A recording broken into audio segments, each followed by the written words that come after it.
afternoon. Today is the 1st of March. Although if you want a channel member, you'll be seeing this considerably later than that. And it's time for yet another very vague, mumbling, incomprehensible and frankly probably quite boring vlog. Thank you of course to all the people who are on the set Toledo and above levels of channel membership, because you get to see these the same day that I record them. Although you find that to be an advantage or not, I don't know. That's up to you to decide. I want to talk today about something that I've been reminded of recently, and that is that I'm not sure the standard of driving has improved over the last 30 years. The reason I know that, or at least thinking about it, is because I've been watching some of the old police stop videos that were released on VHS in this country from about 1993 onwards. I think there were well over 10 of them, maybe up to sort of 14 or something. Narrated of course by Graham Cole, who used to play Tony Stamp in The Bill. These are videos which just showed footage from police video cars which came into service in this country, I think, around 1989.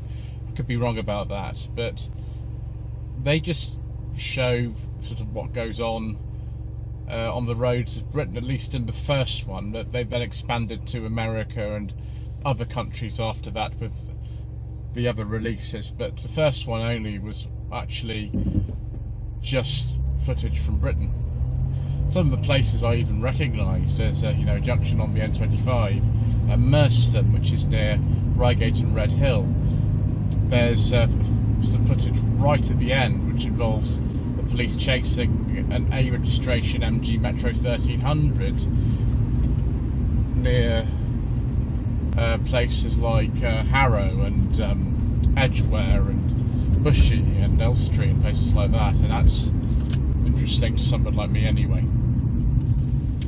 But the thing is are a bit different then. People do use mobile phones whilst driving, but they're inevitably of course just talking on there.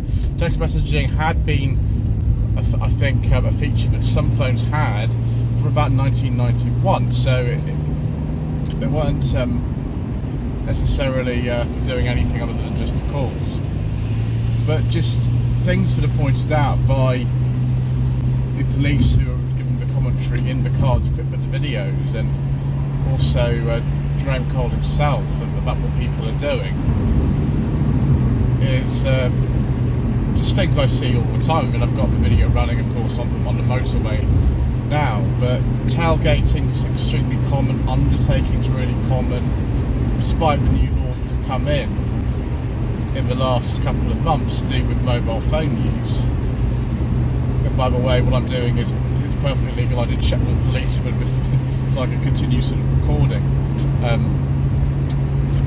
in the car as I'm doing today. It's pretty much functioning like a dash cam today. People don't seem to have got the message particularly about these sorts of things.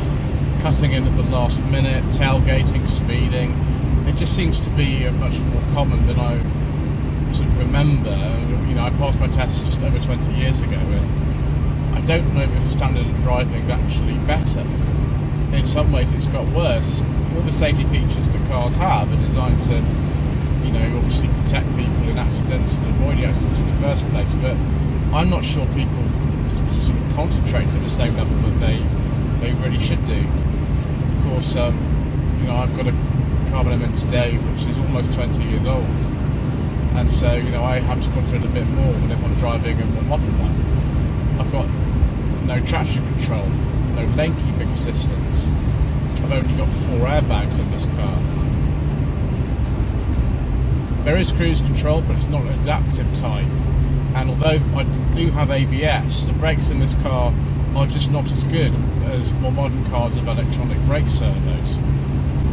And some people would say, even older stuff like, I've driven Allegros, I've driven P4s, P6s, midgets, things like that. I've driven all those sort of cars in the last 6 months, and of course you have to be just a lot more aware of what's going on, and you don't have often the level of braking performance or handling, or even sort of power that you would do in just a standard modern car. And I think a lot of this does contribute to a bit of laziness. You tailgate because, oh, my brakes are absolutely fantastic. Oh, it's never going to be a problem. And I don't even have to really think about braking at all. I've got autonomous emergency braking. I don't need to even think about braking. Why do I need to think about that? The car will just do everything for me. Which is an absolutely terrible sort of attitude to have. It's absolutely appalling. And think, well, I can go really fast, break all the speed limits because, oh, you know, the car is not a Ford Anglia, which is what all these limits were designed for in terms of braking, so I'll be absolutely fine. This, you know, is the sort of thing I think what people are getting out of today. You get distracted by all the stuff that's in here to play with. Actually, the only thing I can play with in here is, well, the rotary heater controls and the aftermarket Sony stereo I've got in here. There is nothing else to play with. I've not got Android Auto or Apple CarPlay or DAB or SatNav or anything like that. I've not got stuff to play with in that way, or tyre pressure monitoring, or very sophisticated systems which turn on off the lights and the wipers, and you know, tell me if I'm going around a corner of an obstacle due to a camera and the wing mirrors and all kinds of things like that. Now, all these things can be really, really useful. I think blind spot monitoring, in particular, is one of the best things ever invented. I think that's a fantastic safety feature, and it would have saved me a number of times when I've not seen somebody in a blind spot.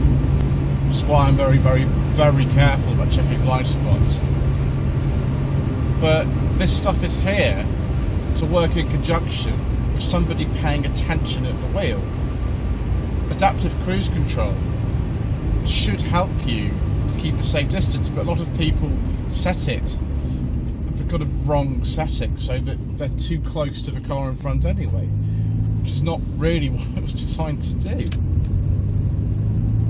It's just extraordinary that, you know, we watch these videos from the 1990s and think about the quaint police cars and all the sort of cars you don't see anymore on the road and watch that, but maybe it's time to be sort of reflected upon ourselves, and actually that, you know, the driving that we see, which is called out as selfish and stupid, is what we're doing all the time. And because I think somebody who maybe works in the police would need to confirm this, but I think there are fewer traffic cars out there on the road just keeping an eye on things. There's lots and lots of cameras. There's the safety cameras, and there's the traffic cameras and all sorts of things, but I think just in terms of the marked police cars, undercover police cars that are around, I don't think there are as many as there used to be. Maybe, you know, we don't get so much in the way of footage. Oh my gosh, is it? I'm on a 60-mile-an-hour road and people are just turning around, like this blue Ford you can see here just in the corner of the picture. I don't understand why that's happening. I've seen someone else do that as well.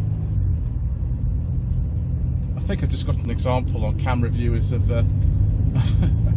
exactly what I'm talking about. That's really, really strange. There's some kind of traffic queue going on. I'm doing about 15 miles an hour. This is a 60-mile-an-hour road. It's a de-restricted one, and someone just decided just to turn around in front of me. Two people actually. I think I've proven my point actually in that regard. I mean, I myself, I'm on my way, and I've got something I don't want to be late for, but you know, trying to turn around in there when there's potentially traffic coming the other way, as you can just see in the corner of the picture, up to 60 miles an hour is probably not the best idea, but people are doing it. So there you are, viewers. It's a bit of a strange one today, and you know, it's...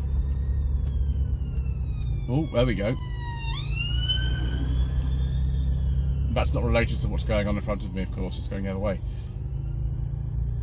But I'm not sure the standards of driving is improving. The test has been revised recently. I know my lady wife is one of the last people, which passed just a few years ago, to to I think still take the normal driving test that has been in place with variations for a long time, very long time, maybe sort of 50 years or more, and if you think about it that much.